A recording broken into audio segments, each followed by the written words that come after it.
ఓం నమ శివాయ. శ్రీ మాత్రే నమః. ఓం శ్రీ సాయిరామ్. అందరికీ నమస్కారం అండి. రేపే మార్చి 27 శ్రీరామనవమి. ఈరోజే రాముడి పుట్టినరోజు, సీతారాముల కళ్యాణం జరిగింది కూడా ఈరోజే. అయితే ఈ పరమ పవిత్రమైన రోజున మీరు పొరపాటున ఆడవారు ఈ కూర వండితే మహాపాపం తగులుతుంది, 7 జన్మల దరిద్రం పడుతుంది. కాబట్టి ఈ కూర పొరపాటున కూడా వండకండి, మహాపాపం తగులుతుంది, 7 జన్మల దరిద్రం పడుతుంది, అనారోగ్య సమస్యలు వస్తాయి, చేతిలోని ధనం అంతా కూడా వృధాగా పోతుంది.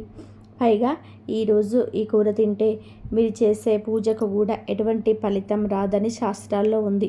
అంటే మీరు ఈ కూర తిని ఇన్ని పూజలు చేసినా అవి బూడిదల పోసిన పన్నీరులాగా వృధాగా పోతాయి. కాబట్టి ఈరోజు ఈ కూరను వండొద్దు, తినొద్దు. అసలు ఈరోజు ఈ కూరగాయల కొని కూడా ఇంటికి తీసుకురాకూడదు. చాలామంది ఈ రోజున నాన్ వెజ్ ఒకటి తినకుంటే సరిపోతుందిలే అని చెప్పి అనుకుంటూ ఉంటారు. కానీ నాన్ వెజ్ ఒకటే కాదు, వెజ్లో కూడా కొన్ని కూరలని ఈరోజు తినకూడదు. తెలియక తింటే మనం ఎన్ని పూజలు చేసినా ఆ పూజల వల్ల కలిగే పుణ్య ఫలితం అనేది మనకు దక్కకుండా పోతుంది, మనం కష్టాల పాలవుతాం. ఇంతకీ ఈ రామనవమి రోజు ఏ కూరలు తినకూడదు? రామనవమి తిథికి 2 రోజులు ఉంది కదా.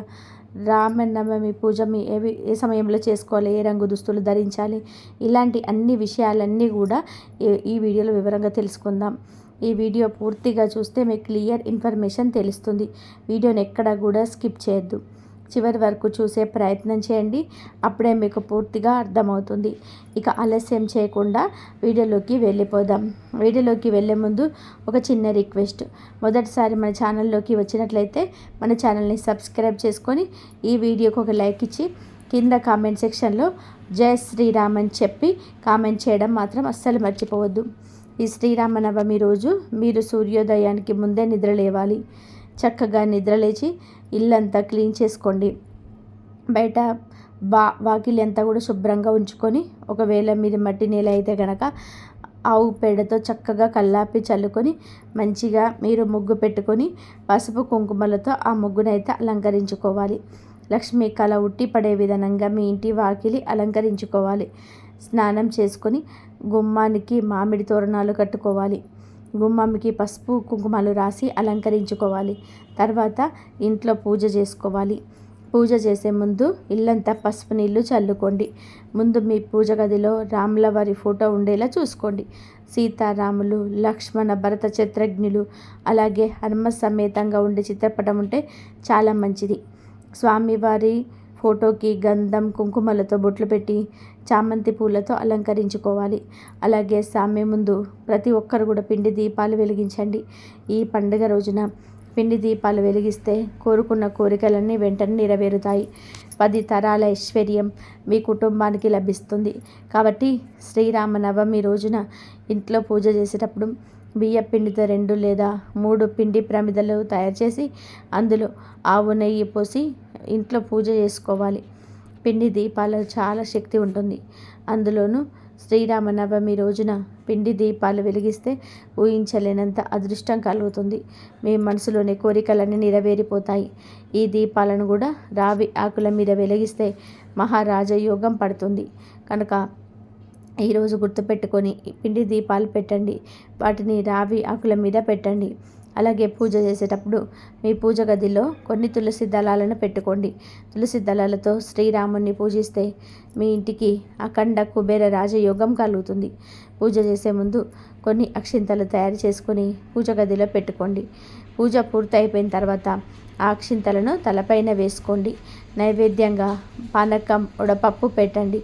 పానకం, వడపప్పుతో పాటు మహా నైవేద్యం కూడా పెడితే చాలా మంచిది. చాలామంది కేవలం పానకం, వడపప్పు పెట్టి ఊరుకుంటారు. కానీ వాటితో పాటు మహా నైవేద్యం కూడా పెట్టాలి. అంటే ఇంట్లో వండిన అన్నం, కూర, పప్పు ఇవన్నీ కూడా ఒక ప్లేట్లో పెట్టి సమర్పించాలి. ఇలా ఈ రామనవమి పూజ చేసుకుంటే మహాపుణ్యం వస్తుంది. అలాగే ఈ రోజున మీరు కుదిరినట్లయితే రామాలయానికి వెళ్ళి మీ యొక్క గోత్రనామాలతో పూజా కార్యక్రమాలు చేయించుకున్న సీతారాముల కళ్యాణాన్ని వీక్షించిన మీకున్న కష్టాలు తొలగిపోతాయి, వివాహ దోషాలు పోతాయి. ఈరోజు కొన్ని వస్తువులను కొని ఇంటికి తెచ్చుకుంటే మంచిది. ముఖ్యంగా ఆవు నేతిని ఇంటికి తీసుకొచ్చుకొని మనం వాడే పూజలో ఆవు నేతిని వేసి దీపారాధన చేయడం వలన మనకున్నటువంటి సకల దోషాలు తొలగిపోయి ఐశ్వర్యం సిద్ధిస్తుంది. అలాగే ఈరోజు రాళ్ళ ఉప్పు అంటే కల్లుప్పు, రాక్ సాల్ట్ ఉంటుంది కదా, రాక్ సాల్ట్ తెచ్చుకోవడం వలన మనకి సాక్షాత్తు ఆ మహాలక్ష్మీదేవిని ఇంటికి తీసుకొచ్చుకున్నట్టే అవుతుంది. అంతేకాదు ఈరోజు బెల్లం కొని తెచ్చుకుంటే మళ్ళీ వచ్చే సంవత్సరం రామనవమి వరకు తీపి కబుర్లు వింటూనే ఉంటారు. అంటే శుభవార్తలు, మంచి వార్తలు వింటారని అర్థం. కనుక బెల్లం కూడా కొని తెచ్చుకోండి. మిరియాలు కూడా ఈరోజు కొని తెచ్చుకోవచ్చు. ఈరోజు మిరియాలు కొని ఇంటికి తెచ్చుకుంటే ఖర్చులు తగ్గుతాయి. కనుక రామనవమి రోజు ఈ 4 వస్తువుల నుండి ఏ ఒక్క వస్తువులైనా సరే కొని తెచ్చుకునే ప్రయత్నం చేయండి. అలాగే ఈ పండుగ రోజున స్తోమత ఉన్నవారు బెల్లం పానకం చేయండి. దీనివల్ల బెల్లం పానకం దానం కూడా చేయండి. అలాగే కోటి జన్మల పుణ్యం లభిస్తుంది. ఈరోజు అన్నదానం చేస్తే మీ వంశాభివృద్ధి కలుగుతుంది. సీతాదేవి లక్ష్మీదేవి స్వరూపం కాబట్టి ఈ శ్రీరామనవమి పండగ రోజున తులసి మొక్కను పూజిస్తే సంపూర్ణమైన లక్ష్మీదేవి అనుగ్రహం సులభంగా కలుగుతుంది. అలాగే సంతానం కోసం ఎదురు చూసే దంపతులు ఒక ఎర్రటి వస్త్రంలో కొబ్బరికాయను కట్టి సీతాదేవి పాదాల దగ్గర పెట్టి ఆ కొబ్బరికాయలు రామాలయంలో ఉన్న రావి చెట్టుకు కట్టండి. ఖచ్చితంగా సంతాన ప్రాప్తి కలుగుతుంది.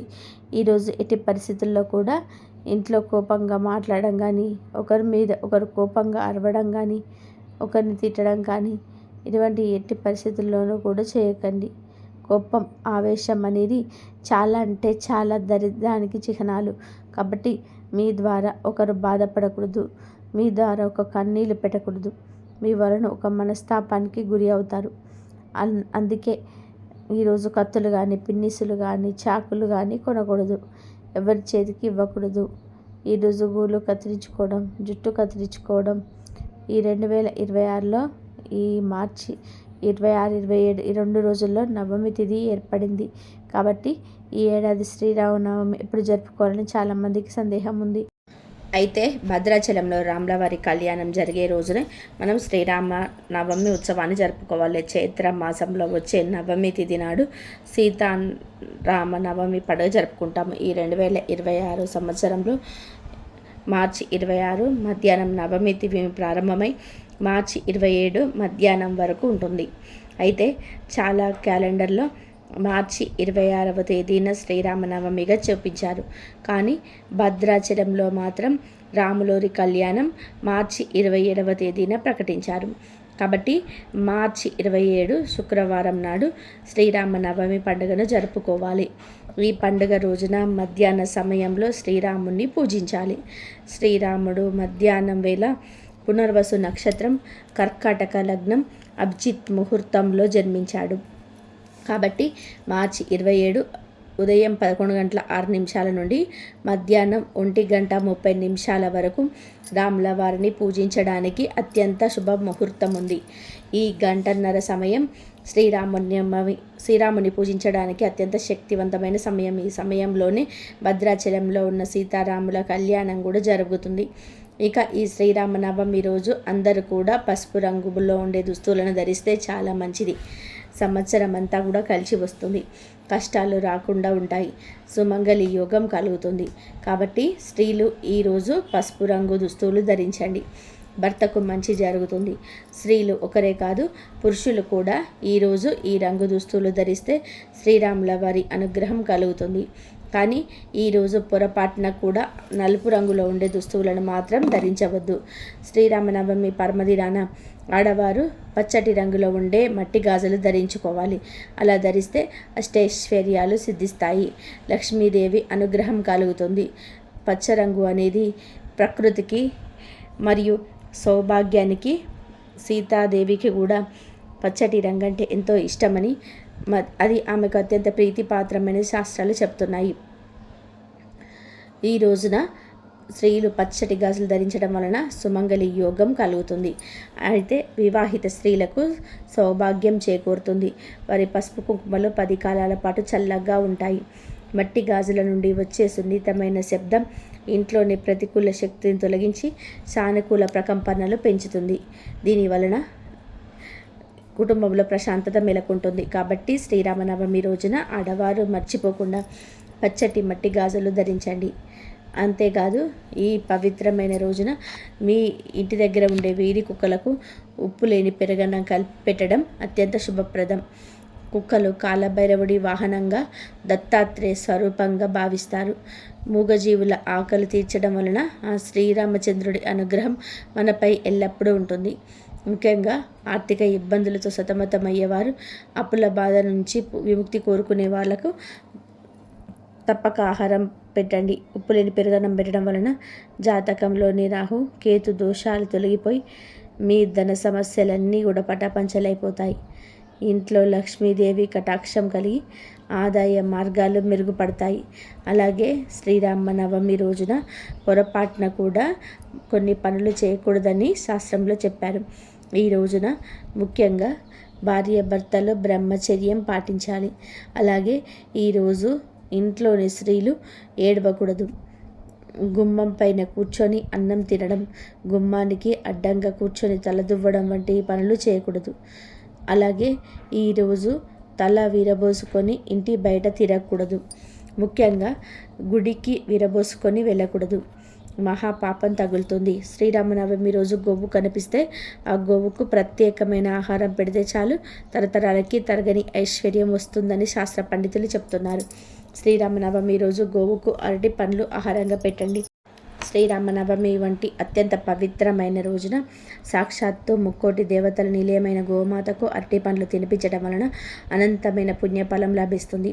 హిందూ ధర్మశాస్త్రాల ప్రకారం ఆవులు సకల దేవతలు కొలువై ఉంటారు. కాబట్టి గోవుకు ఆహారం అందించడం అంటే ఆ దేవతలు తృప్తిపరచడమే అవుతుంది. ముఖ్యంగా జ్యోతిష శాస్త్రం రీత్యా అరటిపండు గురు గ్రహానికి ప్రతీకగా భావిస్తారు. కాబట్టి ఆవుకు ఈ పండ్లు తినిపించడం వలన జాతకంలోనే దోషాలని తొలగిపోయి విద్య, సంతానం మరియు సంపద ప్రాప్తిస్తాయి. పండుగ రోజున భక్తితో గోసేవ చేయడం వలన ఇంట్లోని ప్రతికూల శక్తి నశించి లక్ష్మీ కటాక్షం కలుగుతుందని, పితృదేవతల ఆశీస్సులు లభిస్తాయని నమ్మకం. శ్రీరామచంద్రుని అనుగ్రహం కోసం చేసే ఈ చిన్న సేవా కార్యక్రమం మానసిక ప్రశాంతత ఇవ్వడమే కాకుండా మన స్తోమతను బట్టి 1 లేదా 2 పండ్లు తినిపించడం అది గొప్ప పుణ్యకారంగా భరించబడుతుంది. అరటిపండే కాకుండా ఆవుకు శ్రీరామనవమి రోజున ఏ ఆహారం కూడా పెట్టండి. శ్రీరామనవమి రోజు బియ్య పిండిలో బెల్లం, కొంచెం నెయ్యి కలిపి గోవుకు ఆహారంగా పెట్టడం వలన మానసిక ప్రశాంతత కలుగుతుంది. అలాగే నానబెట్టిన కందులను గోవుకు ఆహారంగా పెట్టడం వలన మనలో ఉన్న కోపం తగ్గిపోతుంది. శ్రీరామనవమి రోజున నానబెట్టిన కుసుమ గింజలను గోవుకు ఆహారంగా పెట్టడం వలన మనం చేసిన పాపాలు దూరం అవుతాయి. నానబెట్టిన శనగలని ఈ రోజున గోవుకు ఆహారంగా పెట్టడం వలన మనలోని ఆధ్యాత్మిక చింతన ఏర్పడుతుంది. రాగి పిండి మరియు బెల్లం కలిపి గోవుకు పెడితే మనకున్న దరిద్రాలు తొలగిపోతాయి. శ్రీరామనవమి రోజు నానబెట్టిన పెసర్లను ఆవుకు ఆహారంగా పెట్టడం వలన విద్యాభివృద్ధి కలుగుతుంది. శ్రీరామనవమి రోజు ఉడికించిన ఆలుగడ్డలని గోవుకు ఆహారంగా పెట్టడం వలన నరఘోషపోతుంది. అలాగే ఈ రోజున ఆవుకు క్యారెట్ ఆహారంగా పెట్టడం వలన వ్యాపార అభివృద్ధి చెందుతుంది. బీట్రూట్, పాలకూర కలిపి గోవుకు ఆహారంగా పెట్టడం వలన ఐశ్వర్యం కలుగుతుంది. శ్రీరామనవమి రోజు గోవుకు దోసకాయను ఆహారంగా పెట్టడం వలన శత్రువులు మిత్రులు అవుతారు. టమాటాను ఆహారంగా పెట్టడం వలన వివాహ ప్రాప్తి కలుగుతుంది. ఈరోజు గోవుకు వంకాయను ఆహారంగా పెట్టడం వల్ల సంతాన ప్రాప్తి కలుగుతుంది. ఈ రోజున బెండకాయలు పెట్టడం వలన మనోధైర్యం కలుగుతుంది. దొండకాయ రోజున శ్రీరామనవమి రోజు గోవుకు పెట్టడం వలన మనోవ్యాధి తొలగిపోతుంది. జొన్న పిండి, బెల్లం కలిపి గోవుకు పెట్టడం వలన తెలివితేటలు పెరుగుతాయి. మినప్పిండి మరియు బెల్లం కలిపి శ్రీరామనవమి రోజు గోవుకు పెట్టడం వలన ఐశ్వర్యం కలుగుతుంది. గోధుమ పిండి, బెల్లం కలిపి పెట్టడం వలన ఉద్యోగ ప్రాప్తి కలుగుతుంది. నానబెట్టిన పెసరపప్పు పెట్టడం వలన ఇంద్రియ నిగ్రహ శక్తి పెరుగుతుంది. నానబెట్టిన కందిపప్పు పెట్టడం వలన రుణ బాధలు తీరిపోతాయి. నానబెట్టిన మినపప్పు పెట్టడం వలన సంపూర్ణ ఆరోగ్యాన్ని పొందుతారు. పచ్చిశనగపప్పు పెట్టడం వలన కుటుంబ కలహాలు దూరం అవుతాయి. శనగపిండి, బెల్లం కలిపి పెట్టడం వలన కోర్టు వ్యవహారాల్లోనే విజయం పొందుతారు. ఇలా శ్రీరామనవమి రోజు ఆయా పదార్థాలను భక్తితో గోవులకు సమర్పించుకుంటే మీకున్న సమస్యలు సులభంగా పొందుతారు. తరతరాలకు తరగని ఐశ్వర్యం వస్తుంది. శ్రీరామనవమి ఎంతో పవిత్రమైన రోజు. ఈరోజే రాముడు జన్మించాడని పురాణాలు చెబుతున్నాయి. అయోధ్యకు రాజైన దశరథుడికి 3 భార్యలు, కౌసల్య, సుమిత్ర, కైకేయి. ఆయనకున్న బాధంతా సంతానం గురించే. సంతానం లేకపోతే రాజ్యానికి వారసులు ఉండరని బాధపడేవారు. అప్పుడు వశిష్ఠ మహాముని రాజు పుత్ర కామేష్టి యాగం చేయమని సలహా ఇచ్చాడు. దశరథుడు చేసిన యాగానికి తృప్తి చెందిన అగ్నిదేవుడు పాయసంతో నీటిన ఒక పాత్రను దశరథుడికిచ్చి ఆ భార్యలకు ఇవ్వమని చెప్పాడు. దశరథుడు అందులో సగభాగం మొదటి భార్య కౌసల్యకు, రెండో సగభాగం చిన్న భార్య అయిన కైకేయికి ఇచ్చినారు. వారిద్దరూ వారి వాటాల్లో సగం మిగిల్చి రెండో భార్య అయిన సుమిత్రకు ఇచ్చారు. కొద్ది కాలానికే వారు 3 కూడా గర్భం దాల్చారు. చైత్రమాసం 9వ రోజైన నవమి నాడు కౌసల్య రాముడికి జన్మనిచ్చింది. అలాగే కైకేయి భరతుడికి, సుమిత్ర, లక్ష్మణ, చిత్రజ్ఞులకు జన్మనిచ్చారు. అలా రాముడు, లక్ష్మణుడు, భరత, చిత్రజ్ఞులు జన్మించిన రోజు చైత్రశుద్ధ నవమి. రాముడు చైత్రశుద్ధ నవమి నాడే పునర్వసు నక్షత్రంలోని కర్కాటక లగ్నంలోని జన్మించాడు. 5 గ్రహాలు ఉచ్చ స్థానంలో ఉండగా జగన్నాథుడైన సర్వలోక బంధుడైన రాముడు కౌసల్యకు పుత్రుడిగా అవతరించారు. సర్వదేవతలకు మాతృమూర్తి అయిన దేవతా శక్తులకు మూలం ఆ దేవి ఆదిదేవతగా మన నక్షత్రం పునర్వసు నక్షత్రం. అందుకే ఆ నారాయణుడు దేవతలకు రక్షకుడిగా అతిథి నక్షత్రంలో జన్మించాడు అంటారు. పునర్వసులో జన్మించటంలోనే ఇంతటి అంతర్యం ఉంది. శ్రీరామ నవమి అనేది ఉగాది తర్వాత వచ్చే అతిపెద్ద పండగ. ఈ సంవత్సరంలో మొదట్లో వచ్చే పండుగ. ప్రతి సంవత్సరం చైత్ర శుద్ధ నవమి రోజున శ్రీరామ నవమి పండుగను జరుపుకుంటారు. ఈరోజే రాముడు పుట్టాడని, రామ పట్టాభిషేకం జరిగిందని, సీతారాముల కళ్యాణం జరిగిందని పురాణాలు చెప్తున్నాయి. శ్రీరామ నవమి వేడుకలను చేసేవారు, రాముల వారి కళ్యాణం చేయించేవారు వెల్లుల్లి, ఉల్లిపాయలను ఆహారంలో తినడం మానుకోవాలి. ఆహారం మాత్రమే కాదు, మద్యం సేవించడం, ధూమపానం చేయడం వంటివి రామ నవమి నాడు అసలు చేయకూడదు. రామ నవమి ప్రాముఖ్యత ఇచ్చిన మాటకు కట్టుబడి ఉండడం, ధర్మాన్ని పాటించడం, ఏకపత్ని వ్యతుడుగా ఉండడం, ఎల్లప్పుడూ సత్యం మాట్లాడడం, మంచి ప్రవర్తన సద్గుణాలకు చిహ్నం. శ్రీరామ నవమి రోజున ముఖ్యంగా ఈ శ్లోకం పఠించాలి. శ్రీరామ రామ రామేతి రమే రమే రమే మనోరమే సహస్రనామ తత్తుల్యం రామనామ వరానమే. ఈ శ్లోకాన్ని 3 సార్లు స్మరించినంత మాత్రాన్ని ఒక విష్ణు సహస్రనామ పారాయణం జరగడమే కాదు, చదవటమే కాదు, విష్ణు సహస్రనామ చదివినంత ఫలితం లభిస్తుంది. ఒక పేపర్ మీద మీ పేరు రాసి శ్రీరామనవమి రోజున ఒక ప్రత్యేకమైన ప్రదేశంలో పడేస్తే చాలు, మీరు కోరుకున్న కోరికలన్నీ కూడా నెరవేరుతాయి. అష్టైశ్వర్యాలు సిద్ధిస్తాయి, కష్టాలన్నీ కూడా పోతాయి, ధనం వరదలాగా వస్తుందని సిద్ధశాస్త్రం చెబుతుంది. ఏమీ లేదు, శ్రీరామనవమి రోజు చక్కగా ఒక కవర్ తీసుకొని ఆ పేపర్ మీద నీ పేరును రాయండి. బ్లూ ఇంక్ పెన్ కానీ గ్రీన్ ఇంక్ పెన్నుతో కానీ మీ పేరును రాసుకోండి. అలా రాసిన తర్వాత పేపర్ మీద పసుపుతో ఒక చిన్న బొట్టు పెట్టండి. తర్వాత ఈ పేపర్ను ఫోల్డ్ చేసేసి మీ చేతిలో పట్టుకొని రాముని ఫోటో ముందు, వెంకటేశ్వర స్వామి ఫోటో ముందు కానీ నిలబడి మీ కోరికను చెప్పుకోండి. మీకు ఏ కోరిక ఉంటుందో ఆ కోరికను చెప్పుకోండి. మాకు ఉన్న కష్టాలు పోవాలి, సమస్యలు పోవాలి, మా సంపాదన పెరగాలి, ఆస్తి రెట్టింపు అవ్వాలి అని మనస్ఫూర్తిగా సంకల్పం చెప్పుకోండి. తర్వాత ఈ పేపర్ని తీసుకొని వెళ్ళి మీ పూజలు చేసే తులసి మొక్క ముందు ఉంటుంది కదా, ఆ తులసి మొక్కట్లో పాతి పెట్టేయండి. ఇంట్లో ఎంతమంది ఉంటే అందరూ ఈ విధంగా పేపర్ను పాతి పెట్టండి. ఆ పేపర్ మట్టిలో కలిసిపోయేదాకా అలా వదిలేయండి. ఇలా శ్రీరామనవమి రోజు పేపర్ మీద మీ పేరు రాసి తులసి చెట్టు మొదట్లో పాతి పెడితే ఖచ్చితంగా మీ కోరికలు తీరుతాయి, కష్టాలు తీరుతాయి, అష్టైశ్వర్యాలు సిద్ధిస్తాయి, కావలసినంత ధనం వస్తుంది, కూర్చొని తిన్న తరగని ఐశ్వర్యం వస్తుంది. గనక అందరూ కూడా శ్రీరామనవమి రోజున మీ పేరున పేపర్ మీద రాసి ఇలా చేయండి. శుభ ఫలితాలను పొంది ఆనందంగా జీవించండి. ఇక పరమ పవిత్రమైన ఈ శ్రీరామనవమి రోజున వంకాయ, పొట్లకాయ ఈ 2 కూరలను పొరపాటున కూడా తినకూడదు. కనుక ఇంట్లోని ఆడవాళ్ళు ఈ కూరలను వండకుండా జాగ్రత్త పడండి. ఎందుకు అంటే ఇంట్లో అందరూ కూడా ఆడవాళ్ళు ఏం వండితే అది తినేస్తారు గనక స్త్రీలు గుర్తించుకోండి. ఈరోజు ఏ రూపంలో కూడా వంకాయ, పొట్లకాయను వండవద్దు, తినవద్దు. కూరల రూపంలో కావచ్చు, ఫ్రైల రూపంలో కావచ్చు, పచ్చళ్ళ రూపంలో కావచ్చు, బజ్జీల రూపంలో కావచ్చు, ఇలా ఏ రూపంలో కూడా వంకాయను, పొట్లకాయను తినకూడదు. కాదని ఈరోజు ఏ రూపంలోనైనా సరే వంకాయను, పొట్లకాయను తింటే మహాపాపం తగిలి అప్పుల పాలైపోతారు. చేసిన పూజలకి కూడా ఫలితం రాదు. ఆర్థిక సమస్యలు వస్తాయి. చేతిలో పైసా కూడా మిగలదు. కోరి కష్టాలను తెచ్చుకున్నట్లు అవుతుంది గనక ఈరోజు ఆడవాళ్ళు ఇంట్లో వంకాయ మరి పొట్లకాయ ఉండవద్దు. ఎవ్వరు ఈరోజు ఈ కూరను తినవద్దు. ఇంట్లో అనే కాదు, బయట హోటల్స్లో, కర్రీ పాయింట్స్ దగ్గర ఎక్కడ కూడా ఈ కూరను వండుకోవడం తినడం చేయకూడదు. ఈ కూరగాయలను కూడా ఈరోజు కొని ఇంటికి తీసుకురాకూడదు. వీటితో పాటుగా ఈరోజు నాన్ వెజ్ కూడా తినకూడదు. మాంసం, మటన్, చేపలు, రొయ్యలు, పీతలు, నత్తలు, గుడ్లు ఇలా ఏ రకమైనటువంటి నాన్ వెజ్ ఐటమ్స్ తినకూడదు. కంప్లీట్గా అవాయిడ్ చేయాలి. చాలామంది గుడ్డు నాన్ వెజ్ కాదనుకొని తినేస్తుంటారు. కానీ గుడ్డు కూడా నాన్ వెజ్ కనుక ఈరోజు గుడ్డు కూడా తినకూడదు. ఈ శ్రీరామనవమి శుక్రవారంతో కలిసి వచ్చింది. మామూలుగా శ్రీరామనవమి రోజున పిల్లలకి సెలవిస్తారు. వారు ఖాళీగా ఉంటారు. మగవారు కూడా ఖాళీగా ఉంటారు. ఇంట్లో ఉంటారు గనక వారు తినడానికి ఆ రోజు నాన్ వెజ్ వండి పెడుతుంటారు ఆడవారు.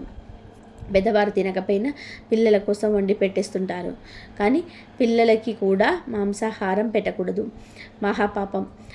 కూరల రూపంలోనే కాదు, బిర్యానీలు, బజ్జీలు, ఫ్రైలు, పకోడీలు ఇలా ఏ రూపంలో కూడా ఈరోజు నాన్ వెజ్ తినకూడదు.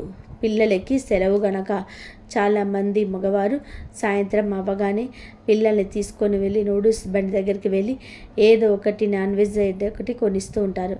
కానీ ఈరోజు చికెన్ కలిసిన noodles, manchuria, chicken beans, chicken మున్స్, ఎగ్ పఫ్స్, చికెన్ పఫ్స్ ఇలాంటి నాన్ వెజ్ కర్రీ ఏవి కూడా తినకూడదు. పిల్లలకి కూడా పెట్టకూడదు. గుర్తు పెట్టుకోండి. కావాలంటే వెజ్ ఐటమ్స్ తినవచ్చు. అంటే మిరపకాయ బజ్జీలు, పానీపూరి ఇలాంటి శాకాహారం తినవచ్చు. కానీ మాంసాహారం తినవద్దు. కనీసం గుడ్డును కూడా తినకూడదు. కాదని ఈరోజు ఏ రూపంలోనైనా సరే మాంసాహారం తింటే 7 జన్మల దరిద్రం పడుతుంది. నరకానికి పోతారు. ఉదర సమస్యలు వస్తాయి. కనుక ఈరోజు ఎవరు నాన్ వెజ్ తినవద్దు. వంకాయ, పొట్లకాయ, నాన్ వెజ్ ఈ 3 కూరలను రామనవమి రోజు తినకూడదు. కాదని తింటే మాత్రం ఆ తర్వాత మీరే దరిద్రాన్ని అనుభవిస్తారు. అప్పుల పాలైపోతారు. నరకానికి పోతారు. మహాపాపం తగులుతుంది. భవిష్యత్తులోనే అనేక సమస్యలు ఎదుర్కోవాల్సి వస్తుంది. కోరి కష్టాలను తెచ్చుకున్నట్టు అవుతుంది. కాబట్టి ఈ శ్రీరామనవమి రోజు ఎవ్వరు కూడా ఈ పదార్థాలను తినకుండా జాగ్రత్తగా ఉండండి. శ్రీరామనవమి రోజు ఉదయం ఖాళీ కడుపుతో తమలపాకును తినాలి. ఉపవాసం ఉన్నవారు కూడా తమలపాకు తినొచ్చు. ఇది ఆకలి వేయకుండా ఉంచుతుంది. తమలపాకును తినడం వలన రోగనిరోధక శక్తి పెరుగుతుంది. శ్రీరామనవమి రోజు రాముడికి పూజ చేసిన తర్వాత ఒక తమలపాకును తీసుకోండి. ఆ తమలపాకును శుభ్రంగా కడిగి దానిపైన తేనె వేసుకొని ఒక ప్లేట్లో పెట్టుకోండి. ఆ ప్లేటును రాములవారి పటం ముందు పెట్టి మీకు ఉన్న ఆరోగ్య సమస్యలు చెప్పుకోండి. మీరు ఎందులో సక్సెస్ కాలేకపోతున్నారో చెప్పుకోండి. మీరు జీవితంలో ఎదగడానికి అడ్డు వస్తున్న సమస్యల గురించి చెప్పుకొని తర్వాత ఆ ఆకును తీసి తినేయండి. ఒకవేళ తేనె లేకపోతే కొద్దిగా పటిక బెల్లం కానీ లేదా బెల్లం పొడి కానీ లేదా పంచదార కానీ కలుపుకొని తినవచ్చు. తమలపాకు శ్రీరామనవమి రోజు తింటే చాలా మంచి జరుగుతుంది. తమలపాకు షుగర్ వ్యాధిని తగ్గిస్తుంది. జీర్ణక్రియ సమస్యలను, అధిక బరువును తగ్గిస్తుంది. రోజు పడిగడుపున తమలపాకు తింటే మీకు ఎలాంటి ఆరోగ్య సమస్యలు రావు. తమలపాకు క్యాన్సర్ కణాలను పెరగకుండా నిరోధిస్తుంది. గ్యాస్ సమస్యల నుంచి ఉపశమనం పొందడంలో సహాయం చేస్తుంది. శరీరంలోని ఐరన్ పెంచడంలోనూ తమలపాకు ఎంతగానో సహాయం చేస్తుంది. తమలపాకు తింటే మీకు ఉన్న ఎన్నో రకాల ఆరోగ్య సమస్యలు తగ్గిపోతాయి. ఒక తమలపాకు మీ జీవితాన్ని మారుస్తుంది. ఎలాగో శ్రీరామనవమి రోజు స్వామివారికి పూజించడానికి తమలపాకులు ఉపయోగిస్తారు కదా. పూజ కోసం తెచ్చిన తమలపాకుల నుంచి మీకోసం, మీ కుటుంబ సభ్యుల కోసం ఒక్కో ఆకు తీసుకొని పక్కకు పెట్టుకోండి. పూజ పూర్తయిపోయిన తర్వాత ప్రసాదం తినే ముందు తమలపాకులో తేనె వేసుకొని తినండి. మీ పిల్లలు కూడా ఈ శ్రీరామనవమి రోజు తమలపాకుల్లో తేనె వేసుకొని ఇచ్చి వాటిని తినమని చెప్పండి. ఈ ఆకు తింటే తెలివితేటలు బాగా పెరుగుతాయి, చదువులో పురోగతిని సాధిస్తారు. ఈ ఆకు తినడం వలన ఆరోగ్యం అయ్యే ఖర్చు దాదాపుగా మిగులుతుంది. తమలపాకు తిన్నవారికి మంచి ఆరోగ్యం లభించడం ఖాయం. ఇటీవల కాలంలో ఆడవారు చాలా రకాల ఆరోగ్య సమస్యలతో బాధపడుతూ ఉన్నారు. బరువు పెరిగిపోయి థైరాయిడ్ సమస్యలతో బాధపడుతూ ఉన్నారు. అలాంటి వారు ఈ శ్రీరామనవమి నుండి క్రమం తప్పకుండా తమలపాకును తినండి. మీరే మార్పు చూస్తారు. ఎన్ని మందులు మింగినా ప్రయోజనం పొందని వారు ప్రతిరోజు తమలపాకును తినండి. తప్పకుండా మీ ఆరోగ్యం 100% అభివృద్ధి చెందుతుంది. మీకున్న అన్ని రకాల ఆరోగ్య సమస్యలు తొలగిపోతాయి. తమలపాకును అందరికీ అందుబాటులోనే ఉంటాయి. కాబట్టి ప్రతి ఒక్కరు కూడా ఈ శ్రీరామనవమి రోజు తప్పకుండా తమలపాకును తినండి. మంచి ఆరోగ్యాన్ని పొందండి. ఆర్థిక పరంగా వృద్ధి చెందండి. హిందూ ధర్మంలో ప్రకృతిని దైవంగా భావిస్తాం. ప్రతి చెట్టులోనూ ఒక దేవత కొలువై ఉంటుందని నమ్ముతాం. అయితే శ్రీరామనవమి వంటి పవిత్రమైన తిథులలో కొన్ని చెట్లు విశ్వంలోని అతీంద్రియ శక్తులను, కాస్మిక్ ఎనర్జీని గ్రహించి నిక్షిప్తం చేసుకుంటాయి. అటువంటి అద్భుతమైన శక్తి కలిగిన చెట్టే మామిడి చెట్టు. అవును, మీరు ఇన్నది నిజమే. శ్రీరామనవమి రోజున మామిడి చెట్టుకు విపరీతమైన శక్తులు వస్తాయి. మామిడి ఆకులు లేనిది మన శుభకార్యం జరపము. మామిడి తోరణం లేనిదే మన గుమ్మం కలకలలాడదు. మామిడి చెట్టును సాక్షాత్తు లక్ష్మీ స్వరూపంగా, మంగళప్రదమైన వృక్షంగా చెప్తాము. శ్రీరామనవమి రోజున ఈ మామిడి చెట్టును తాకడం వలన ఈ శరీరంలోని ప్రతికూల శక్తి తొలగిపోయి సానుకూల శక్తి ప్రవేశిస్తుంది. దీని వలన కష్టాలు, కన్నీళ్ళు, అన్ని గండాలు తొలగిపోతే శ్రీరాముడి అనుగ్రహంతో మీకు పట్టాభిషేక మహోత్సవం జరిగినంతటి రాజయోగం కలుగుతుంది. ఈరోజు మీరు చేయాల్సిందల్లా ఒకటే. శ్రీరామనవమి రోజున ఏదో ఒక సమయంలో, అది ఉదయం కావచ్చు లేదా సాయంత్రం కావచ్చు, స్నానాదులు కార్యక్రమాలను ముగించుకొని శుచిగా ఒక మామిడి చెట్టు దగ్గరికి వెళ్ళండి. ఆ చెట్టుకు భక్తితో కొన్ని నీళ్లు పోసి ఆ వృక్షరాజానికి మనస్ఫూర్తిగా నమస్కారం చేసుకోండి. మీ మనసులోని కోరికలను, కష్టాలను ఆ రామయ్యకు విన్నవించుకున్నట్టుగా ఆ చెట్టుకు చెప్పుకోండి. తర్వాత మామిడి చెట్టుకు 11 సార్లు ప్రదక్షిణలు చేసి ఆ తర్వాత ఆ మామిడి చెట్టును మీ 2 చేతులతో 11 సార్లు తాకాలి. ఇలా 11 సార్లు తాకడం వెనక ఒక పెద్ద రహస్యం ఉంది. 11 సంఖ్య అనేది హనుమంతుడికి, అలాగే ఏకాదశ రుద్రులకు ప్రతీక. రాముడికి అత్యంత ప్రియమైన భక్తుడు హనుమంతుడు కాబట్టి ఆ సంఖ్యలు చెప్పిన తాకడం వలన హనుమంతుడి రక్షణ కవచం మీకు లభిస్తుంది. దీనివల్ల లక్ష్మీదేవి అనుగ్రహం కలిగి అష్టైశ్వర్యాలు సిద్ధిస్తాయి. అప్పమృత్యు దోషాలు తొలగిపోయి అకాల మరణ భయాలున్నా సరే, ప్రమాదాలు ఉన్నా సరే అవన్నీ తొలగిపోతాయి. ఈరోజు మామిడి చెట్టుకు ఉండే ప్రత్యేకత ఏమిటి అంటే, సూర్యరశ్మి ద్వారా వచ్చే ఈ దివ్యమైన శక్తులను ఈ చెట్టు తనలోకి ఆవాహన చేసుకుంటుంది. మీరు ఆ చెట్టును తాకినప్పుడు ఆ వృక్షంలోని శక్తి తరంగాలు మీ నాడీ మండలం ద్వారా మీ శరీరంలోకి ప్రవేశిస్తాయి. దీనివలన మీ శరీరంలోని దీర్ఘకాలిక వ్యాధులు నయమవుతాయి. మనసుకి ప్రశాంతత లభిస్తుంది. శరీరానికి నూతన ఉత్తేజం వస్తుంది. అష్టైశ్వర్యాలు సిద్ధిస్తాయి. కాబట్టి తప్పనిసరిగా అందరూ మీ రోజున మామిడి చెట్టును తాకండి.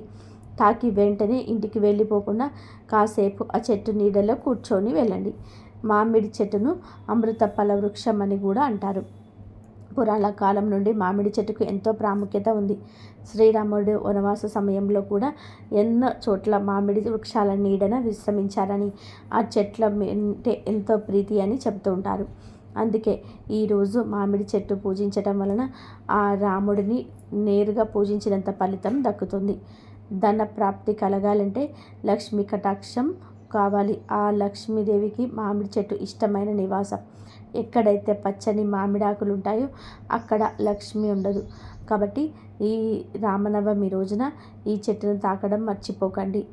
మీరు ఎంతో కాలంగా ఎదురు చూస్తున్న ఆస్తి గొడవలు పరిష్కారం కావాలన్నా, వ్యాపారంలోనే లాభాలు రావాలన్నా, ఉద్యోగంలోనే ప్రమోషన్స్ కలగాలన్నా ఈ మామిడి చెట్టు స్పర్శ మీకు ఒక వరంలాగా మారుతుంది.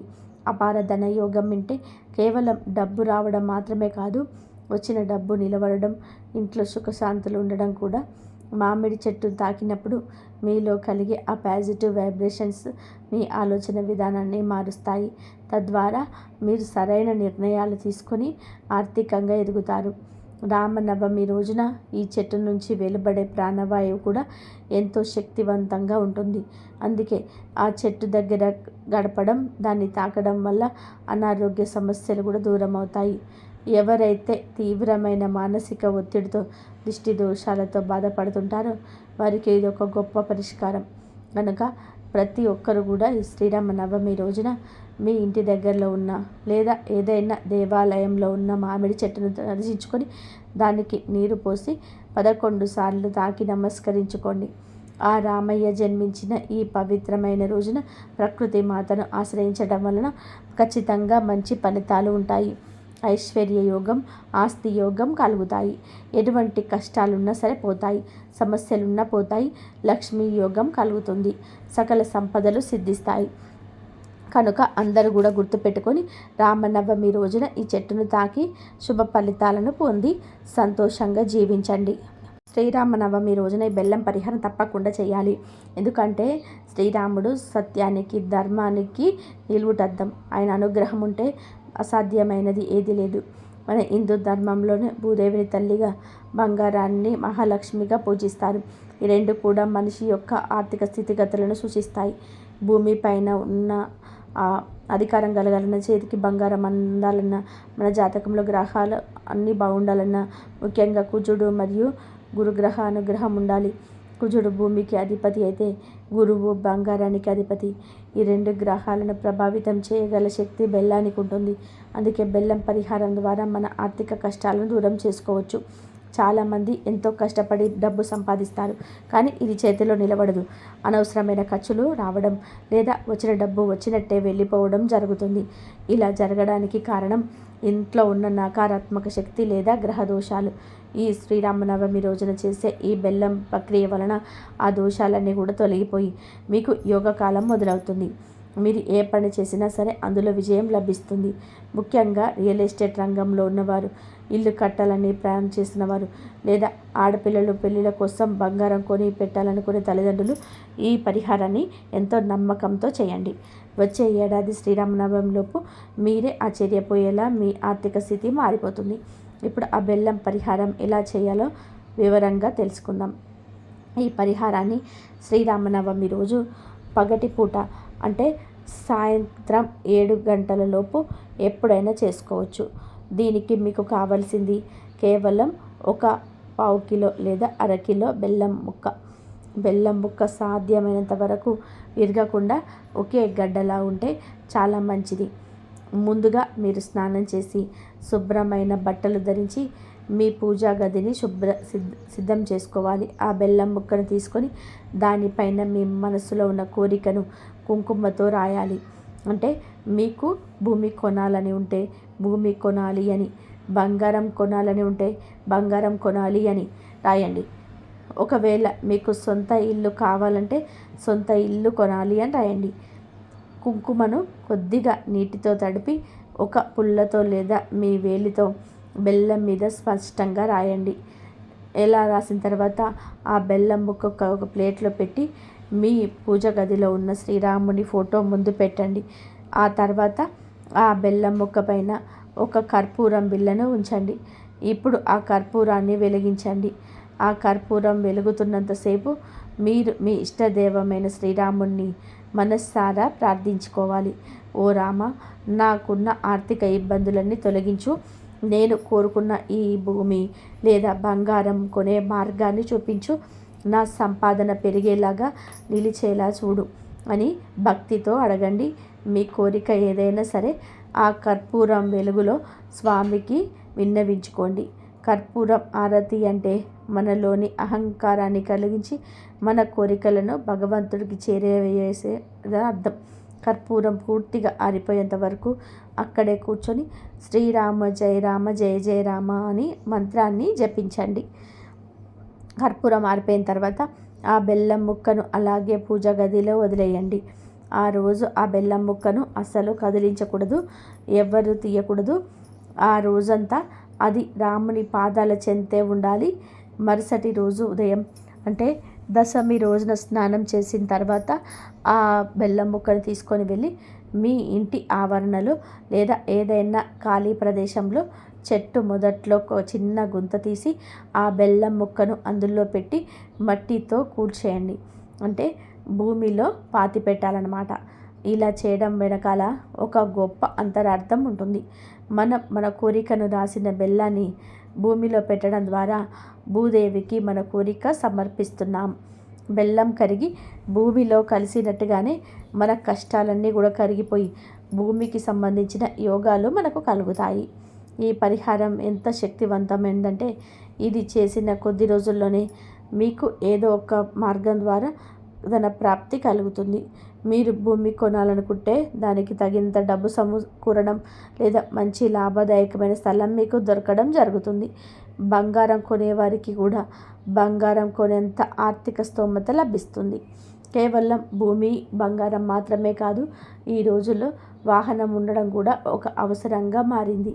మీకు ఒక మంచి కారు కొనాలనున్నా లేదా బైక్ కొనాలనున్నా లేదంటే మీ పిల్లల చదువుల గురించి లేదా మరేదైనా ముఖ్యమైన వస్తువు కొనాలన్నా కూడా ఇదే పద్ధతిలో ఆ కోరికను బెల్లం ముక్క పైన రాసి పరిహారం చేసుకోవచ్చు. ఈ పరిహారం చేసేటప్పుడు పూర్తి నమ్మకంతో స్వచ్ఛమైన మనసుతో చేయండి. శ్రీరాముడు సత్యవాక్ పరిపాలకుడు. ఆయనను నమ్ముకున్న వారిని ఆయన ఎప్పుడు చేయి విడవడు. ఈ శ్రీరామ నవమి నుండి వచ్చే ఏడాది శ్రీరామనవమిలోపు మీ కోరిక నెరవేరుతుంది. మందారాకుకు సహజంగానే ఉంటుంది. ప్రకృతిలో ఏ వస్తువైన దైవ ప్రసాదమే, కానీ కొన్ని వస్తువులకు కొన్ని ప్రత్యేకమైన సమయాలు అధిక శక్తి ఉంటుంది. అలాగే శ్రీరామనవమి నాడు మందారాకుకు అత్యధిక శక్తి ఉంటుంది. కాబట్టి ఈ రోజును అస్సలు వదులుకోవద్దు. మందారాకును పూజించడం ద్వారా మన జాతకంలోని దోషాలు తొలగిపోయి రాజయోగం పట్టే అవకాశాలు ఉన్నాయి. రాజయోగం అంటే ప్రేటిపఖ్యాతలు కాదు, అంతులేని సంపద కూడా. ఆ సంపద మీ సొంతం కావాలి అంటే మందారాకు శక్తిని తక్కువ అంచనా వేయకండి. ఇది సామాన్యమైన ఆకు కాదు, సాక్షాత్తు మీ దారిద్ర్యాన్ని హరించే సంజీవిని లాంటిది. మీ ఇంట్లో ఎన్ని ఆర్థిక సమస్యలున్నా, అప్పులు తీరక ఎన్ని ఇబ్బందులు పెడుతున్నా వాటన్నిటికీ ఈ మందారాకు పరిహారం ఒక శాశ్వత పరిష్కారాన్ని చూపిస్తుంది. శ్రీరామనవమి రోజున మీరు చేయాల్సిన ఆ చిన్న పరిహారం ఏంటో ఇప్పుడు చాలా వివరంగా తెలుసుకుందాం. ఈ పరిహారం చేయడానికి మీరు పెద్దగా ఖర్చు పెట్టాల్సిన అవసరం లేదు. కేవలం మీ ఇంట్లో ఉండే వస్తువులతోటే దీన్ని పూర్తి చేయొచ్చు. ముందుగా మీరు చేయాల్సింది ఏంటంటే శ్రీరామనవమి రోజున ఉదయాన్నే నిద్రలేచి తలస్నానం చేసి శుభ్రమైన బట్టలు ధరించాలి. ఆ తర్వాత మీ ఇంటి దగ్గరలో ఉన్న మందార చెట్టు దగ్గరకు వెళ్ళాలి. ఇక్కడ ఒక విషయం గుర్తుపెట్టుకోవాలి. మందార చెట్టుకు ముందుగా నమస్కరించి ఒక మంచి మందార ఆకును కోయండి. ఆకు ఎక్కడ చిరిగి ఉండకూడదు, పురుగులు తిన్నట్టు ఉండకూడదు, అలాగే వాడిపోయి ఉండకూడదు. పచ్చగా నిగనిగలాడుతూ చూడగానే ఎంతో కళాత్మకంగా ఉన్న ఆకును తెంచుకోండి. ఇలా చెట్టు నుంచి ఆకును కోసేటప్పుడు మీ మనసులో మీ కోరికను బలంగా అనుకోండి. ఆ ఆకుని ఎందుకు తెచ్చాక దాన్ని గంగాజలంతో లేదా శుద్ధమైన నీటితో కడిగి ఆరపెట్టండి. ఇప్పుడు మీ ఇంటి పూజ గదిలో దేవుడి ఫోటో ముందు ఈ ఆకును ఉంచండి. ఇప్పుడు ఆ మందార ఆకు పైన 3 కుంకుమ బొట్లు పెట్టాలి. ఈ 3 బొట్లు త్రిమూర్తి స్వరూపంగా లేదా ముక్కోటి దేవతల సాక్షిగా మీరు పెడుతున్నట్టు భావించండి. కుంకుమ బొట్లు పెట్టిన తర్వాత ఆకు మధ్యలో ఒక స్పూన్ కందిపప్పు లేదా ఎర్రపప్పును వేయాలి. కందిపప్పును శాస్త్రంలో మంగళ గ్రహానికి ప్రతీక చెప్తారు. అప్పుల బాధలు తీరాలంటే మంగళ గ్రహానికి అనుగ్రహం తప్పనిసరి. పప్పు పైన చిన్న బెల్లం ముక్కను ఉంచాలి. బెల్లం అంటే సూర్య భగవానుడికి ప్రీతికరమైనది మరియు లక్ష్మీదేవికి ఇష్టమైన నైవేద్యాలు ఒకటి. తీపి పదార్థం ఏ పూజలున్నా అది విజయానికి సంకేతం. ఆ తర్వాత కొంచెం పసుపును కూడా చల్లండి. పసుపు సర్వమంగళకారిణి, అది ఏ ఆటంకాలు లేకుండా మీ కార్యాన్ని సిద్ధించేలా చేస్తుంది. ఇలా ఆకుపైన అన్ని వస్తువులను అమర్చిన తర్వాత మీ పూజ గదిలో ఉంచుకొని కళ్ళు మూసుకొని ధ్యానం చేయండి. మీ మనసులో ఉన్న కష్టాలను, మిమ్మల్ని పీడిస్తున్న అప్పుల బాధలని, ఆర్థిక ఇబ్బందులను శ్రీరామచంద్రుడికి మరియు లక్ష్మీదేవికి విన్నవించుకోండి. స్వామి, మాకున్న ఈ కష్టాలన్నీ తీరిపోవాలి. నేను పడుతున్న ఈ ఆర్థిక ఇబ్బందుల నుంచి మాకు ఈ ముక్తి కలిగించు. నా ఇల్లు ధనధాన్యాలతో తొలతోగాలి అని మనస్ఫూర్తిగా ప్రార్థించండి. ఆ మందారాకును, అందులో ఉన్న వస్తువులను అలాగే దేవుడి ముందు ఉంచుకోవాలి. ఆ మందారాకు మన పూజ గదిలో దైవశక్తిని, మనం చేసిన ప్రార్థనలను పూర్తిగా తరిస్తుంది. ఆ ఆవులను పప్పు మరియు బెల్లం ఆ శక్తిని నిక్షిప్తం చేసుకుంటాయి. మరుసటి రోజు ఉదయం మళ్ళీ స్నానాదులు ముగించుకొని పూజ చేసిన తర్వాత ఆ మందారాకు చాలా జాగ్రత్తగా తీయండి. ఇప్పుడు ఆ ఆకుతో సహా అందులో ఉన్న పప్పు బెల్లాన్ని తీసుకొని వెళ్ళి ఏదైనా ఆవుకు పెట్టండి. జై శ్రీరామ్.